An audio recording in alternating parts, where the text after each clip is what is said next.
Pleasure to introduce, well, first of all, thank you everyone for coming to the monthly IBANGS seminar.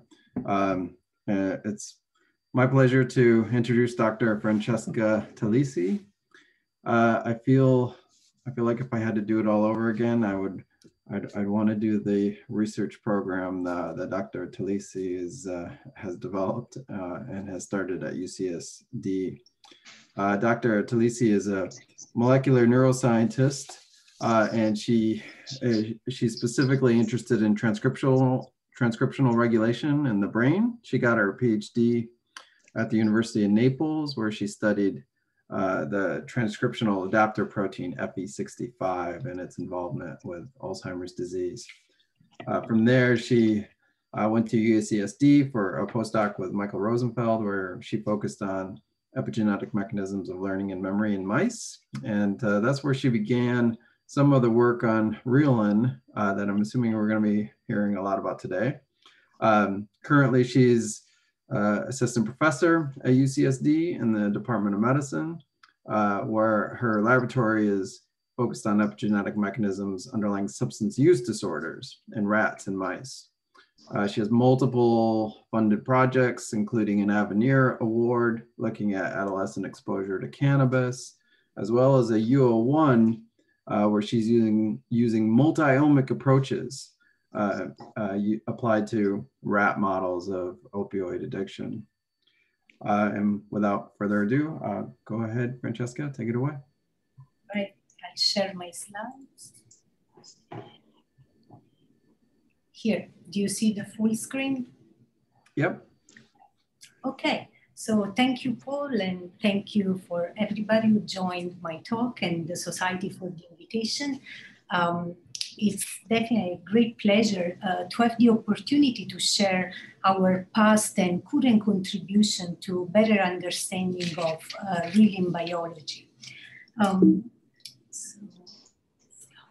So what is Reelin? Reelin is a fascinating gene that encodes for a fairly large protein of nearly 400 kilodalton that is secreted by neuronal cells, and it becomes an integral part of the extracellular matrix. And Reelin plays a crucial role in brain function, in normal brain function from embryonic development to adult life. During embryonic development, Reelin is secreted exclusively by the Cajal rhesus cells, and it signals newborn neurons where to migrate, giving the typical inside-out layering of the cortex, where the youngest neurons are in the most superficial layer and the oldest in the deepest layer. But in the absence of Reelin in the Reeler mice, which are the knockout of this gene, there is a completely flipped organization of the cortex. And in the early 90s, groundbreaking work demonstrated and identified the Reelin signaling pathway, where Reelin binds to members of the lipoprotein receptor family, such as LRP8 and VLDR receptor, inducing the phosphorylation of DAB1 by the kinases of the tyrosine kinase family that induce cytoskeleton remodeling and neuronal migration. But after birth, these cells degenerate, and Reelin is then secreted mostly by GABAergic inhibitor neurons and repurposed as a synaptic modulator. Important work in the early 2000s demonstrated that Reelin modulates the activity of the NMDA receptor in excitatory neurons of the hippocampus, and through this modulation can enhance long-term potentiation. And later on, my own work demonstrated that Reelin is actually, and Reelin LRP8 particularly signaling, is required for learning and memory by activating a gene expression program. And before I delve into more details about this gene regulatory pathway, I want to also highlight what we know from human genetic and clinical studies. The homozygous loss of the Reelin gene in human leads to lissencephaly type 2, which is a very severe neurodevelopmental disorder that's characterized by severe structural malformation, cerebellar hypoplasia, loss of layer structures. A phenotype that is very similar to the Reelin knockout mice, and the mechanism is thought to be the same, which is defects in neuronal migration. But there are also mutations of heterozygous mutations of Reelin gene in human that are found in epilepsy, and more recently, SNPs in the Reelin gene has been associated in a GWAS with alcohol consumption. And several genetic studies have identified either de novo mutation of, or polymorphism of the Reelin gene in autism and schizophrenia. And similar to the heterozygous Reelin mice, from a structural point of view, there's no gross pathology, but they share a common phenotype, which is reduced dendritic spine density.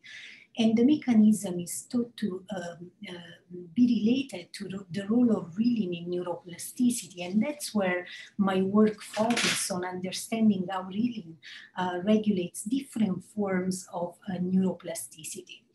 And therefore, my talk today will focus on three parts. The first part is Reelin, the role of Reelin in gene expression regulation, underlying learning and memory. And this is mainly the work I did in my postdoc, and it's completely published, and I just focus on some critical part of the data. The second part is the role of Reelin in cannabinoid-induced plasticity, particularly by THC, the psychoactive component of marijuana. And the third part is much more preliminary, but I'd like to share with you our newest data in the role of Reelin in vulnerability to addiction. And we have some data using cocaine. So how I started working on this project, it's linked to a bit of serendipity, maybe, and I'd like to share with you the backstory. So it started, let's say, while I was doing my PhD thesis and working on this process, which is the regulated intramembran proteolysis, which is a proteolytical process catalyzed by the gamma secretase enzyme. This process is well known for the amyloid precursor protein, APP, because the gamma secretase is that enzyme that cleaves this substrate to release the beta peptides, which accumulates in the Alzheimer's disease. But I was actually interested in the cytosolic side, where after the gamma secretase cleavage step, there's also an intracellular domain that is released. And this similar pathway was very well known for Notch during cell-fate determination, where the cleavage by gamma secretase would release an intracellular domain that act as a transcription factor. And so by similarity, during my PhD thesis, I worked on purifying the nuclear complex of AICD and identified a new component of this transcriptional complex. But this is not what I want to talk about. Gamma secretase to date has about 100 substrates, and maybe at the time 50, and these are just some of the neuronal substrates, among which are several members of the lipoprotein receptor family members. And what I was interested in was to find a way to identify the targets of APP, or in particular of AICD, and perhaps of others, substrate of gamma secretase. And that's where I moved to San Diego and joined Jeff Rosenfeld, who was pioneering methods to identify genome-wide targets of transcription factors and cofactors by using chromatin immunoprecipitation with sequencing. And what I did, I set up a system to do that with this very small peptide, which was very difficult to work with. And I engineered receptors such as APP with the biotin ligand receptor peptide at the carboxy-terminal fragment, which could be biotinylated by an exogenous enzyme, either in cell, stably expressed in cell lines or mice, and this would label the intracellular domain and give me the ability to just use it as a bait and use streptavidin beads to pull down this complex and perhaps do chip sequencing. That was my dream, but it never came true with APP. Admittedly, it was really hard to work with that peptide, so I set up a screening and trying to find other substrates. And here are some of the best candidates that I found, which shown a gamma secretase dependent of a carboxy-terminal fragment.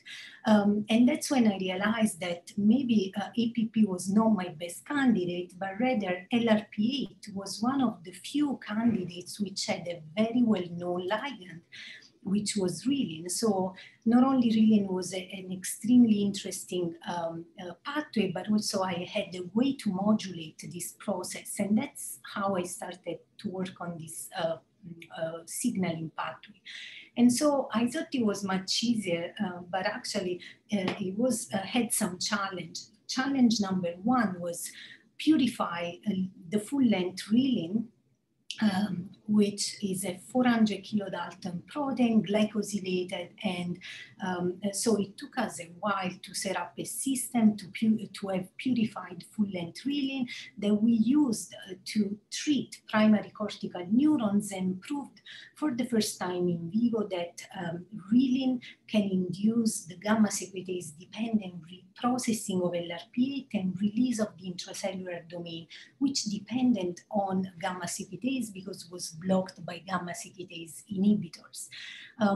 So based on my hypothesis that this intracellular domain, by similarity with other pathways such as Notch or APP, could participate to a mechanism of gene regulation, we used transcriptional profiling to find out what are Reelin target genes. And particularly, we use the nascent transcriptional profiling called global run-on sequencing, which differs from regular RNA-seq because it's a direct measure of transcription rather than the steady state level of RNA.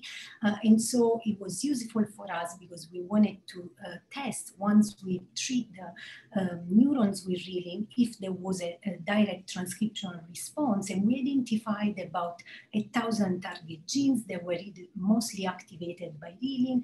And these genes were associated with terms like functional terms like learning and memory, synaptic plasticity, cognition, which made sense because at the time it was known that Reelin could modulate and enhance long-term potentiation. And here you can recognize some of very well-known synaptic activity-dependent regulated genes such as BDNF or ARC and so on.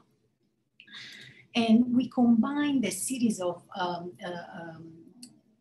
chip sequencing for important factors in learning and memory and GROSIC, which led us to identify a subset of enhancer, which are distal regulatory elements in proximity of the Reelin target genes that were specifically activated by Reelin compared to other classes of conventional enhancer. And the activation was revealed by increased expression of enhancer RNA, increased recruitment of a co-activator complex, and dismissal of an anchor co-repressor complex. We call this enhancer, learn enhancer, or LRP8 Reelin neuronal regulated enhancer. And we showed with different experiments, such as these RNA-seq with gamma secretase inhibitors, that the activation of Reelin target genes was dependent indeed from the gamma secretase activity, and particularly from the release of the intracellular domain. So this was the first major bulk of data. And then we also moved in vivo, where we used the heterozygous Reelin mice and the LRP knockout mice to demonstrate that indeed the alteration of the Reelin LRP8 signaling pathway led to deficit in learning and memory, and particularly we used fear conditioning to test the behavior of the mice.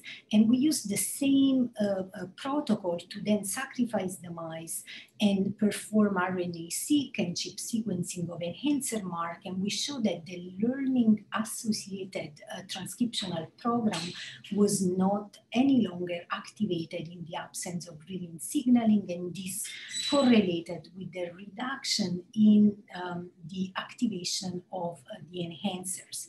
So together with other data, we concluded that Reelin induces the gamma secretase cleavage of LRP8 and the release of an intracellular domain that translocate to the nucleus and participates to an epigenetic regulation of transcription, a transcription program that was associated with learning and memory, and that required the activation of enhancers, which by CRISPR we demonstrated that were sufficient to activate Reelin target genes. And we also showed that enhancer activation by Reelin was correlated with proper memory formation. So this was mostly my postdoctoral work on Reelin.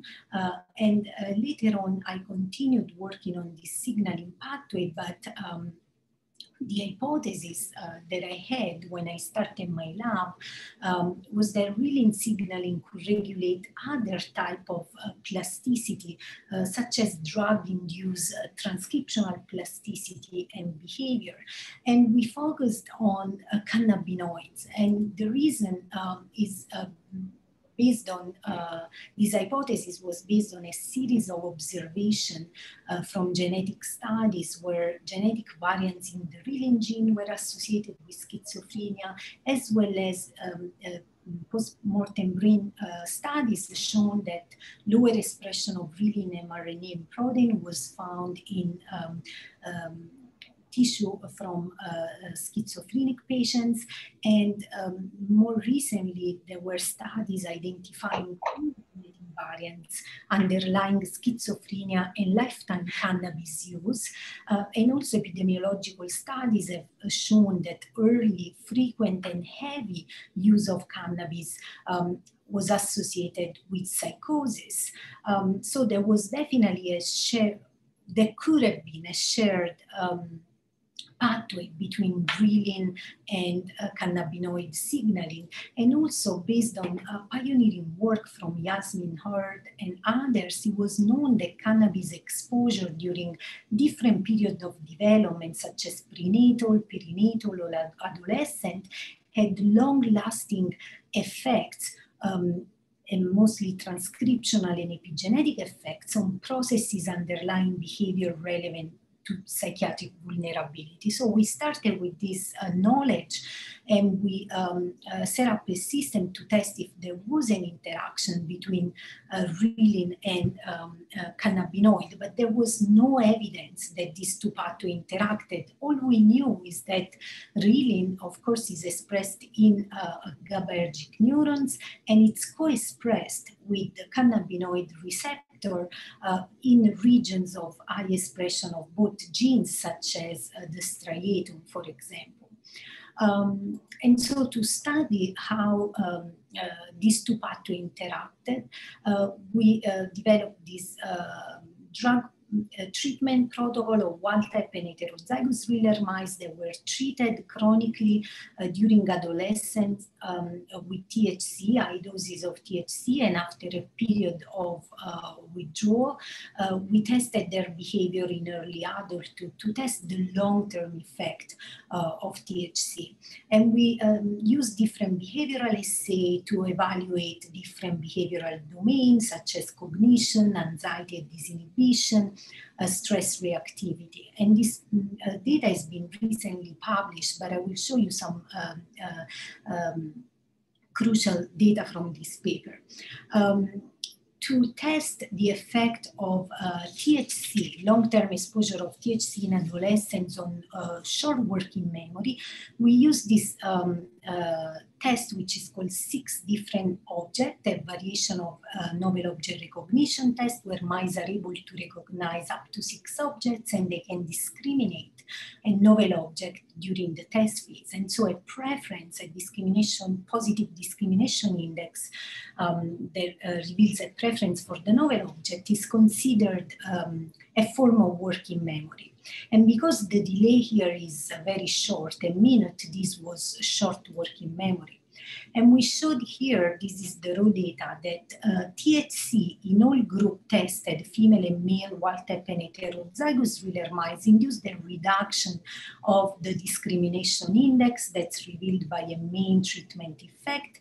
But we also found out that the male mice here, they already show in basal condition an impairment in working memory, which sort of went along with our previous data that Reelin, heterozygous Reelin mice had a deficit in learning and memory. We also, from this test, we also looked at the exploratory activity towards the novel object, which could be considered as a form of novelty seeking. And we found that there is a genotype effect for which there is a 25% increase in exploration of objects once the novel object is introduced by the heterozygous Reelin mice. And so this increased exploratory behavior towards novel objects could be considered as a form of disinhibitory behavior of novelty seeking of the heterozygous Reelin mice, but it was independent of THC. Then we used the 3-chamber approach test to study the social skills of mice that were treated with THC.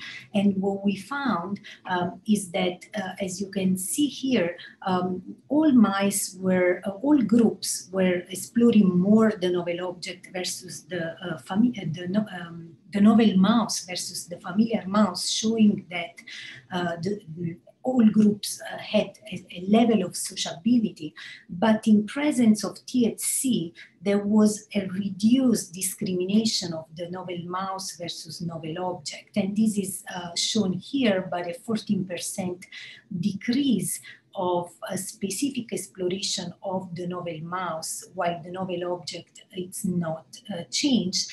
But we also saw that there is a specific or stronger effect on male, on heterozygous Reelin mice compared to wild type, which after THC compared to vehicle showed a 16% reduction in time sniffing. Then we went on to test anxiety behaviors using light-dark test and open field.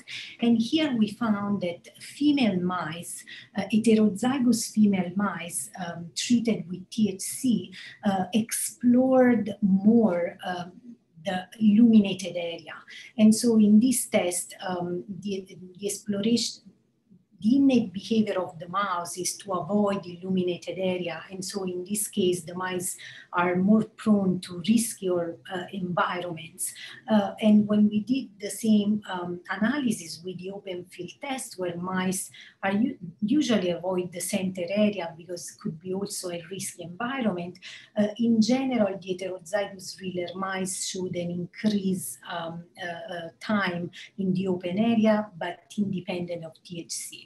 THC. So in this case, we found an interaction with genotype and sex, particularly female mice. We used the tail suspension test to look at reaction of mice to aversive condition. Here, the mice are hanging upside down, and you measure their mobility time. In models of depression, mice would give up and become immobile earlier, but we measured the mobility time, and an increased mobility in the male mice showed that perhaps these mice have a coping increased coping mechanism when they are presented with the threat. To try to understand how all this data would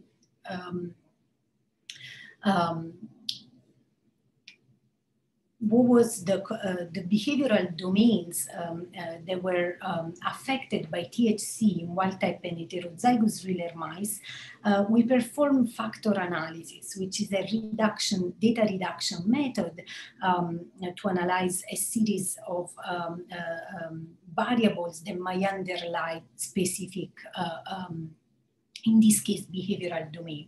And the factor analysis identified 3 domains that we call cognition, stress reactivity, and disinhibition based on the relative contribution of different variables.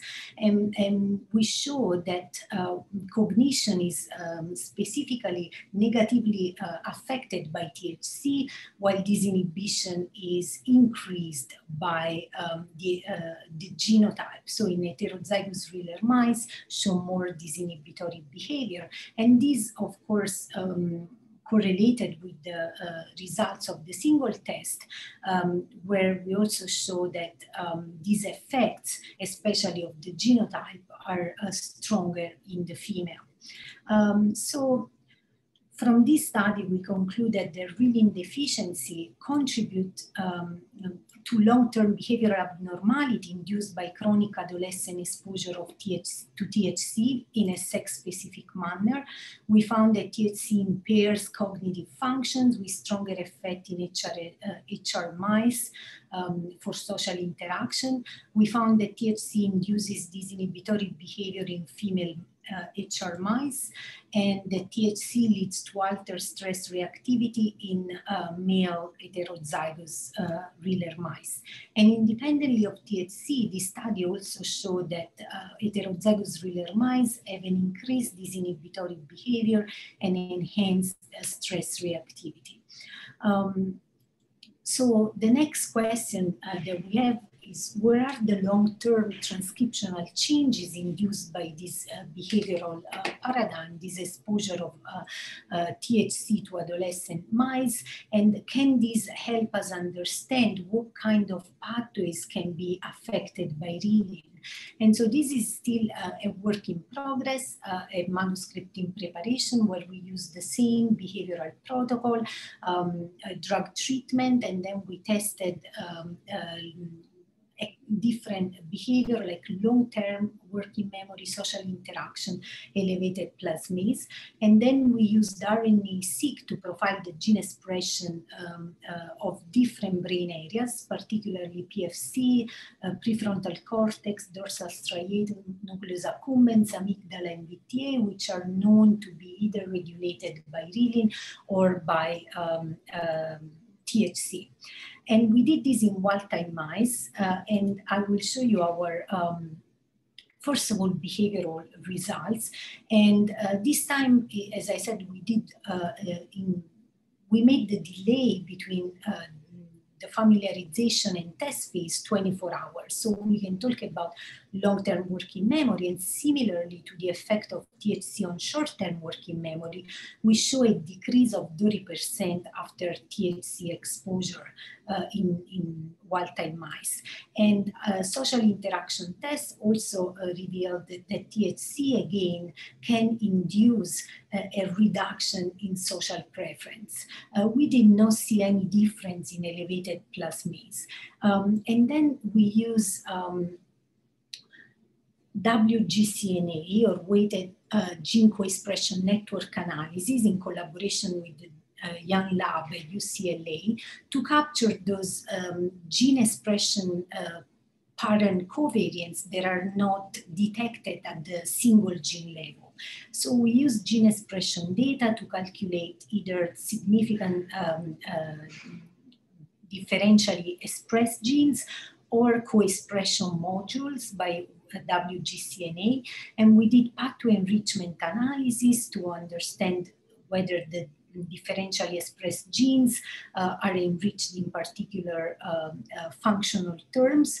And we then also did correlation of the modules with trait, particularly with the percent time in open arm, which we know is not affected by THC or Reelin, THC treatment, social preference and object discrimination index, which we know from our previous studies that is negatively correlated with THC treatment and or with Reelin heterozygous genotype. And these are pretty much the data I will show you today.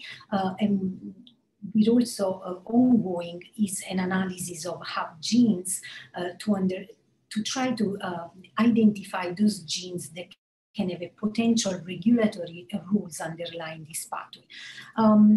The differential gene expression analysis reveals a strong sex differences. First of all the differential expressed genes are tissue specific, but we found majority of significant differentially expressed gene in females, and particularly in the amygdala, striatum, and VTA. And for male, we only found significant genes differentially expressed in the nucleus accumbens. And this is an overall view just of the identification of modules and correlation with traits, just to show you that, again, in female mice, we found the majority of modules correlated with THC in females, and only in females we found an interaction of correlated modules with THC and working memory. These results also reflect the single gene analysis, where the amygdala is mostly associated with THC, but striatum and VTA are the regions where we found an interaction between treatment and behavioral trait. Male have less affected modules, but the majority again is in the nucleus accumbens, striatum and VTA. And I will go through these results quickly and give you a summary at the end. When we did pathway enrichment analysis of the differentially expressed gene in the significantly correlated modules with trait, we found that, again, amygdala had the majority of the modules correlated with THC, and those were positively correlated with dopamine receptor, glutamate receptor, and oxytocin signaling, while in the female nucleus accumbens, we found one module correlated with GABAergic neuronal transmission. In the female striatum, very interestingly, we found this interaction between treatment and working memory, and this module which is enriched for a term associated with the metabolism of endogenous cannabinoid, is negatively correlated with THC and positively correlated with working memory, which makes sense based on our behavior. And similarly, in the VTA, we also found an interaction between treatment and working memory, and the correlated pathways are enriched in terms that have to do with glial function. In male, instead, we only, the major results are from the nucleus accumbens, where we found modules that are associated with THC and dopaminergic synaptic transmission, and also we found a few modules associated with THC in the VTA. The conclusion here is that, and again, this is still a work in progress study, but we found that chronic adolescent exposure to THC leads to tissue and sex-specific term transcriptional effects. And our data show that female mice show a greater response to THC compared to male mice. And the effects in the female mice were mostly seen in the striatum and VTA, where they correlate with reduced working memory. So this goes along with our previous work where we showed that THC is negatively correlated with cognition. And here is the pathways that we are focusing on for our future direction and understanding how Reelin in different regions might interfere or regulate this pathway and interact with the THC-induced plasticity. And here is the last part of my talk, which is more preliminary, about the role of Reelin in addiction vulnerability. And our hypothesis is that Reelin deficiency might predispose to addictive behavior.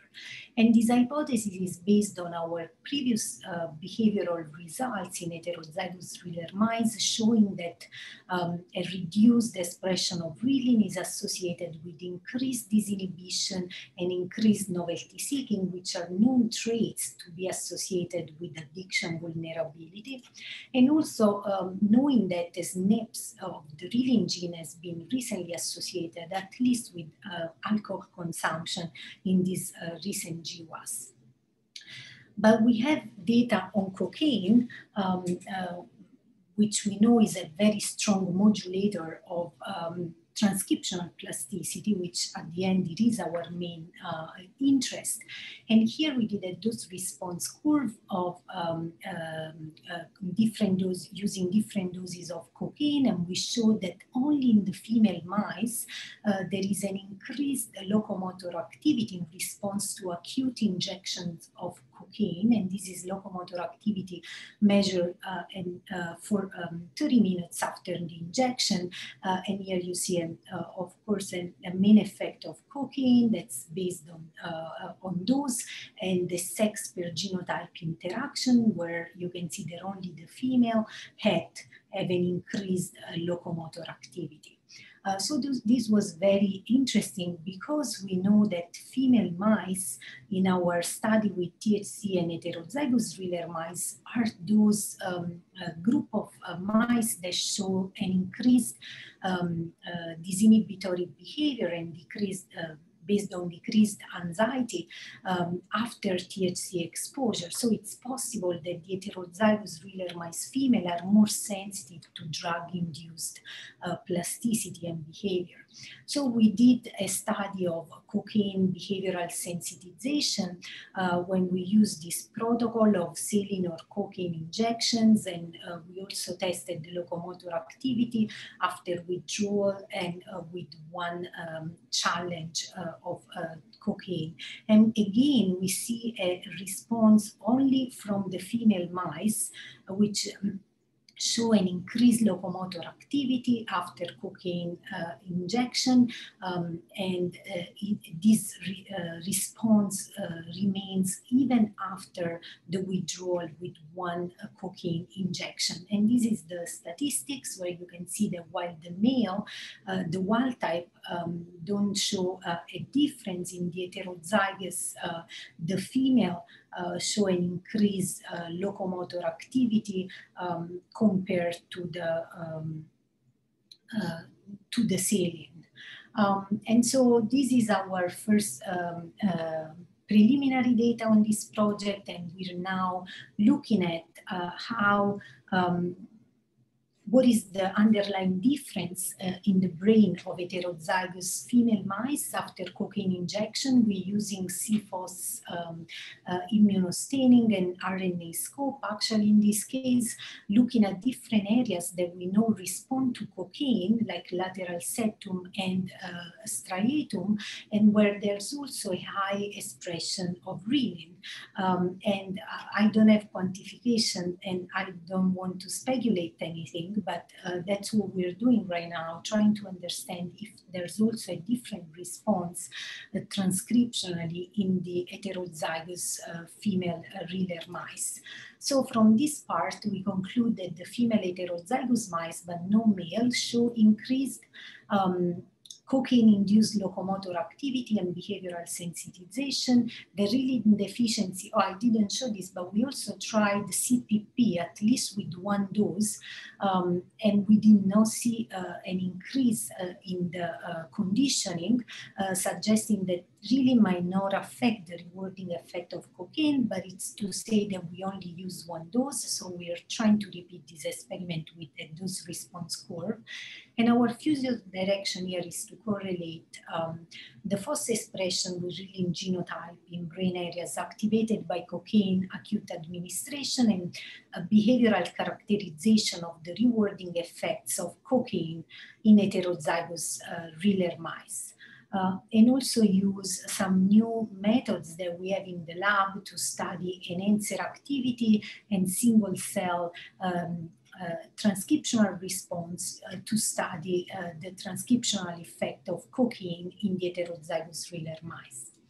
And with this, I want to thank you for your attention to join my talk. I want to thank my lab. Here we have pre and post-pandemic picture to capture everyone that contributed in different ways to this project, particularly Attilio, a postdoc in my lab who did all the behavioral experiments.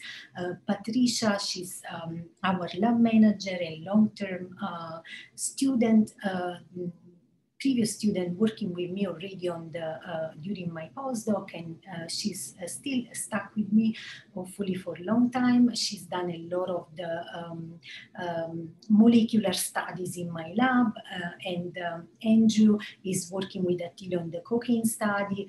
Hairi is doing, recently joined our lab here to work on a new method for the studying a single cell transcriptional and epigenomic responses in mice and rat brains.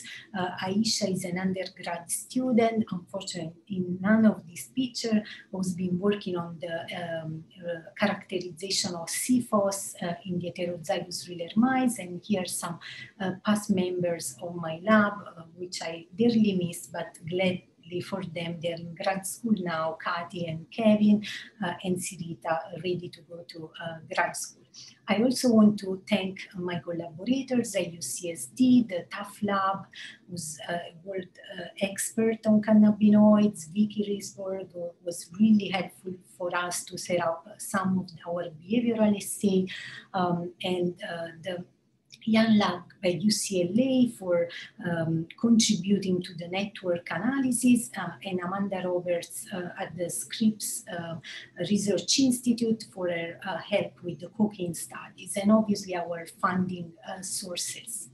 And I'm ready to take any question if you have. And I'll finish with these slides for a post review that I'm working on.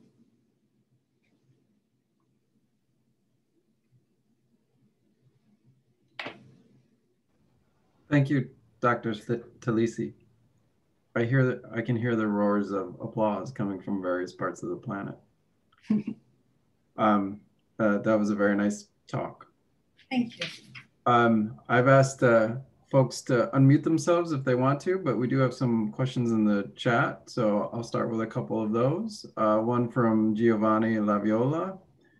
Is asking a question that I was also wondering about, the consequences of THC, and for that matter, on Reelin expression. Yeah, a great question, and we are working on it. And there's actually one study that shows a reduced expression of Reelin after THC treatment, using a different treatment that we did. And we've tried to reproduce that in our, look at it in our RNA-seq, and we don't see a reduction of reelin in long term very clearly, but we are wondering if that happens with acute injections and after the repeated injections of reelin. And so I don't have an answer, but it's possible. At least someone else has reported that. And if I may, just a follow-up question to that.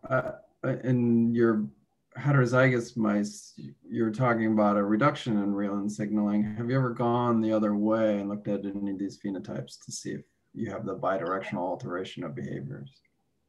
No, mainly because we don't have a transgenic mice that overexpress reelin. Fairly challenging for the field to create such a mouse, given the reelin gene spans about less than 1 megabase, and it is sort of difficult to manipulate that way. But there are now new ways that we can use to increase reelin expression, but we have not tried. I have another question from Richard Dyke. How does the dose you administer to mice relate to what humans are exposed to? Yeah. Go ahead. Okay, so I should have shown the data, which is in the paper. We collaborated with Mike Taff to measure the THC in the plasma level of THC after the administration of our dose, which was 10 milligram per gig, which is high. And we shown that the plasma level in our mice after the 21 days and even after one acute injection is very similar to what's reported in human smoking a lot of joints per day, like 4 or 5 joints per day. So this is heavy exposure to THC, but it does correspond and is explained in the discussion of the paper. What are the numbers specifically corresponding to long-term marijuana smoking in human? And I guess a related question for that with cocaine, you know, as you get behavioral sensitization, especially at higher doses, you start to see the incidence of stereotypy, you know, repetitive motions as opposed to forward ambulation. Do you ever see any of that, especially in the heterozygous mice? You're talking about stereotypic behavior in basal condition or after cocaine? After cocaine treatment, yeah. We have just recently started this project and we have not checked it, but we did try to look for stereotypical repetitive behavior in the heterozygous Reeler mouse.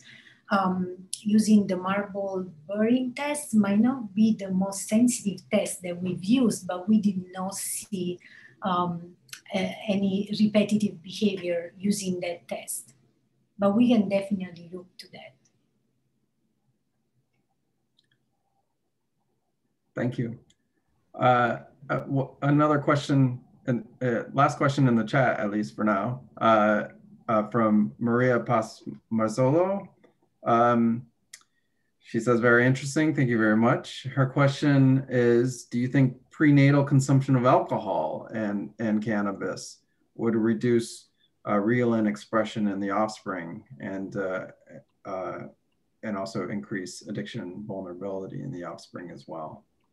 Yeah, that's a very interesting question. I don't have an answer in terms of evidence because we haven't looked into that, but it's possible. There's something that we're also looking into it, which is what are the mechanisms regulating reelin expression? Because one mechanism, of course, could be there's a polymorphism, and that's what the GWAS suggested for alcohol consumption. But there are a lot of evidence in clinical studies that reelin expression is reduced in different psychiatric disorders without evidence of genetic variants. And so we're looking at what are the mechanisms regulating reelin expression. There's some data suggesting that an epigenetic regulation due to hypermethylation of its promoter could be a mechanism, but we don't know yet what are the triggers, and this is definitely a very compelling hypothesis. Probably we can look into it on Maria, if you could. I'd love to know that as well. Almost an opposite way to ask that question is, do you think you would see, like, is there something special about the adolescent period and that you think in terms of the THC exposure? Do you think you would see the same change if you exposed adult animals with this pattern of THC exposure? Right. That's something we've been also looking into it. We haven't reproduced all the data in the adult animals, so we don't know. We can't absolutely say that this is dependent on adolescence, but what we know is that the Reelin phenotypes do some Reelin phenotypes are the same, like cognitive deficits in adolescents and in adult.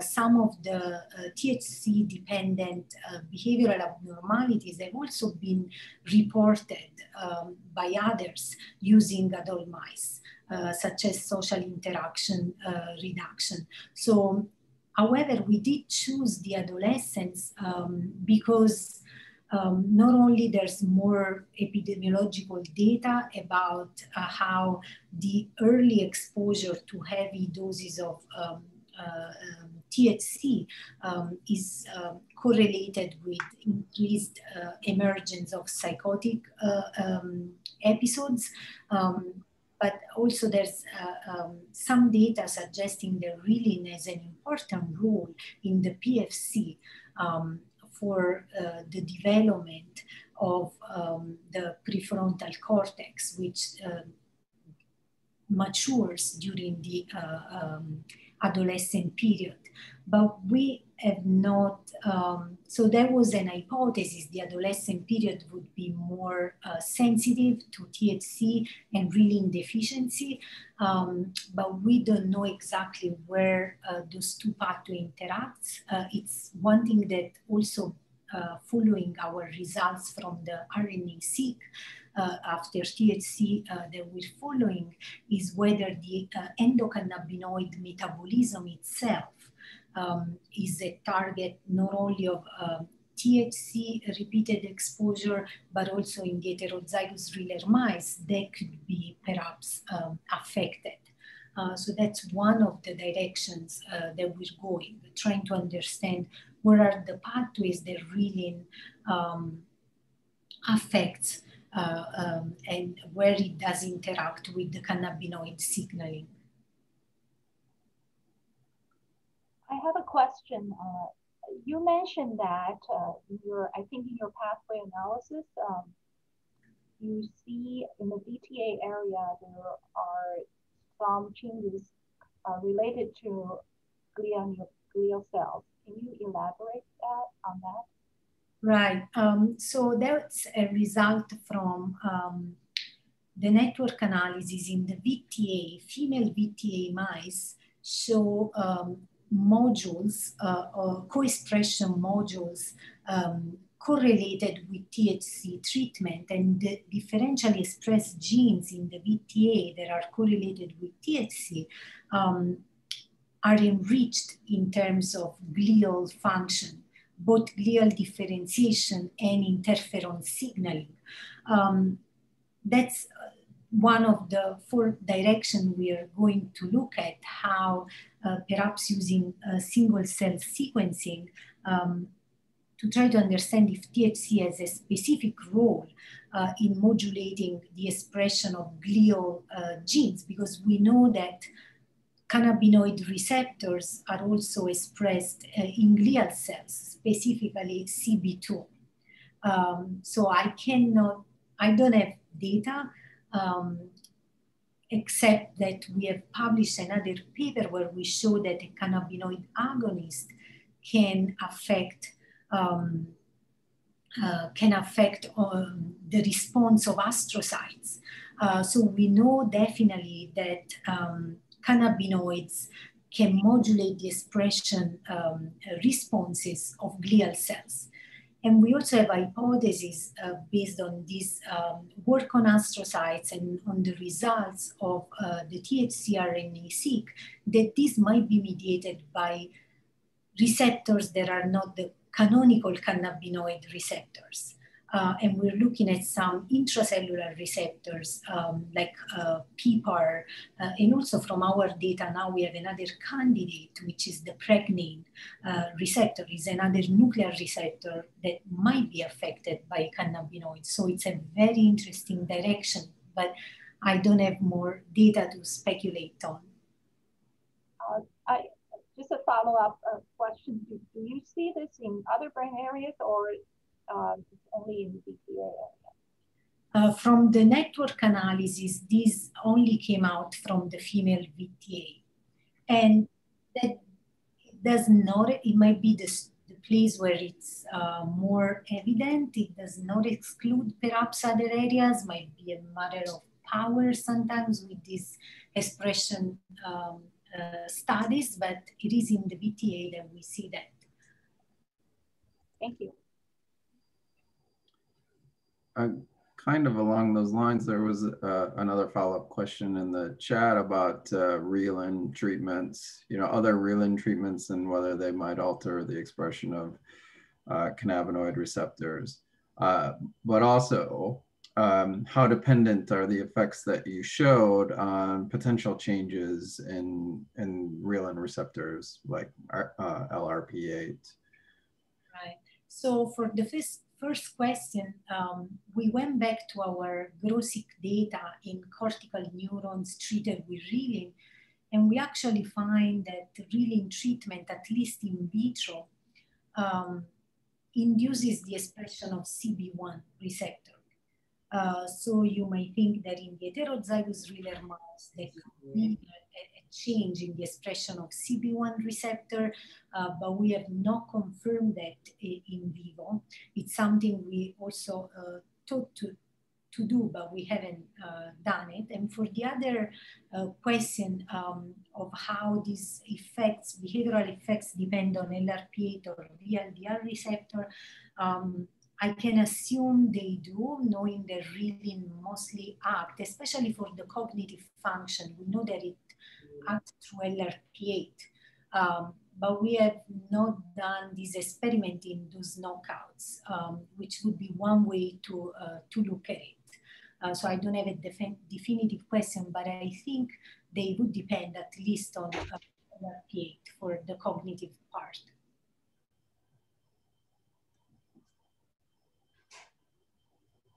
Great, thank you. Are there other questions?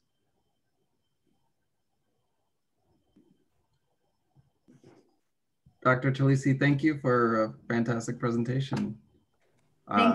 Actually, I have a question, if it's not too late. Go ahead.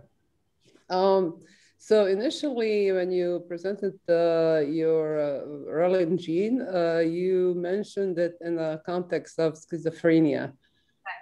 And so what I'm interested is, does the polymorphism in Reelin correlate or associate more with specific episodes of schizophrenia, or people who express more of a certain cognitive deficits versus hallucination or emotional or something else? And on the other hand, or kind of follow up, does the existence of Reelin phenotype in schizophrenic patients predispose them more to become addicted, because there's a high comorbidity of addiction and schizophrenia? Right. So I'll start from your last question, whether Reelin genotype can predispose potentially schizophrenic patients to become addicted. And however, even though I don't think anybody has looked specifically at the schizophrenia in terms of Reelin genotype correlated with addiction, it is definitely true that the latest genetic studies on schizophrenia and cannabis show that contrary to what it was thought before, it's not the cannabis use that predisposed to schizophrenia, but actually it's the schizophrenia that tend to predispose to a lifetime use of cannabis. So in that sense, that's what some of my hypotheses are based on. The Reelin genotype should influence and maybe predispose to addiction vulnerability, but nobody has looked into this in terms of genetic studies that I know. And for your other question, can you just give me a hint? I forgot. Well, yeah, I don't know how carefully or groups selected, for these GWAS studies that found Reelin association and schizophrenia to see if Reelin does affect cognition, hallucination.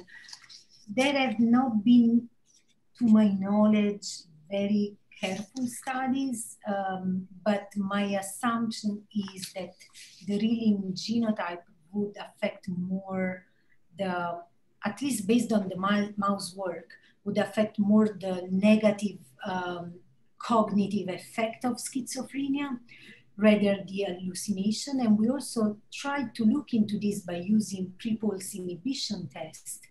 And surprisingly, which I didn't show today, the heterozygous Reeler mice have an slightly increased PPI rather than decreased as you would expect. So that's why it's possible. My idea is that the Reelin genotype, and I want to say if confirmed by bigger GWAS or more GWAS, is associated more with the negative cognitive effects of schizophrenia, contribute to that part.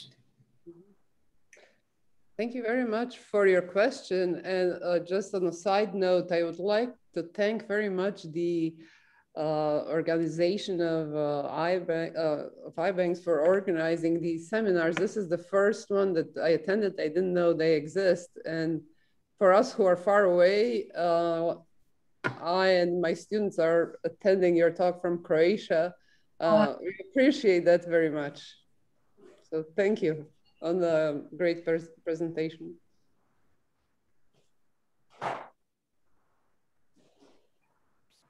I second that. Thank you, Francesca. Okay, thank you again, Paul. And it was a great talk. It was a very nice story. Thanks. Thanks a lot. Okay. I leave now. Okay. Bye-bye. Goodbye, everybody. Have a good rest of your day.